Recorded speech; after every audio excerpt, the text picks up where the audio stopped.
Hi, welcome to this week's IndyCar news in 5 minutes. I'm IndyCar Dad, an IndyCar superfan that focuses on having fun at the races. I read and watch everything IndyCar. From this past week, I try to summarize everything in a 5 minute podcast. So let's go.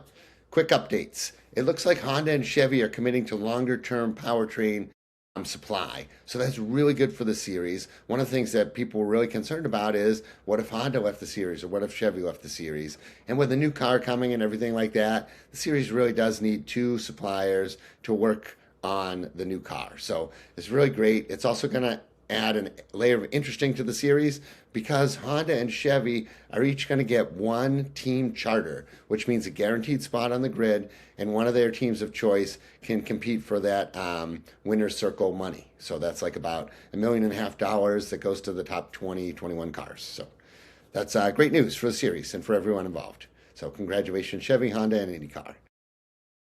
On not so great news, Prema looks like they're not going to be at the first four races of the year. There's talk that they might bring a single car entry to Long Beach. Long Beach is a very popular race, so if you're looking for sponsors, that might be a good one to do. So, next thing that happened is the Indy Star, that's a newspaper in Indianapolis, did an article on the timeline of the Alex Palou legal case with McLaren. It was really neat to see in print, and it was very well done. But I have to say, I made a video on this subject not too long ago when I poured over the court documents. And though my video doesn't have every single detail the Indy Star article does, I got the big parts right. So it's worth watching if you get a chance. The other big news is this was a test week. And I know everybody wants to say you can't win testing and all of that sort of stuff, but that's not how IndyCar Dad does it, because I'm going to tell you who I think won testing. I hear people say this, so this is how I did it.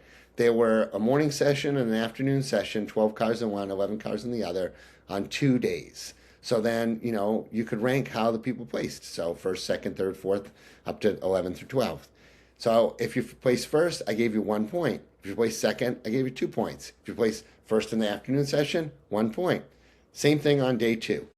Drivers got 1 or 2 points. And you'd think, well, what happens if someone finishes first in the morning session and then a different driver finishes first in the second session and they end up with this tie? It didn't really happen. So let's just talk about who won testing. And the answer is Meyer Shank won testing. Marcus Armstrong had a perfect score of 2 points. So he won both sessions that he was in. He was the fastest car. And then Felix Rosenquist got 4 points. He was second in both sessions he was in. So clear win. Behind him, Kyle Kirkwood and Alex Palou both had 6 points. Scott McLaughlin had 6 points as well as the strongest Penske. And then Rinus VeeKay was up there as well, 7 points. Scott Dixon, Marcus Ericsson, Joseph Newgarden, Will Power, Hunter McElroy. He only did one session because he's there for a driver evaluation, so he's only there 1 day. But he finished sixth, so I gave him 12 points. So, and then who didn't do so well? I have to say McLaren didn't do that well. Pato had 14 points. Nolan Siegel had 17 points, and Christian Lundgaard's car only had 18 points. I guess they struggled. So, and who finished last? Second to last was Romain Grosjean, 21 points, and last was Mick Schumacher. So, Mick's got to get it together quick. So, I have faith in him, but man, that's tough. So there you go. Not so much crazy detail, but I try to give it to you quick. And that's the IndyCar news in only 4 minutes this week. Thanks for watching. I'm IndyCar Dad. Follow along. I'm on all the platforms.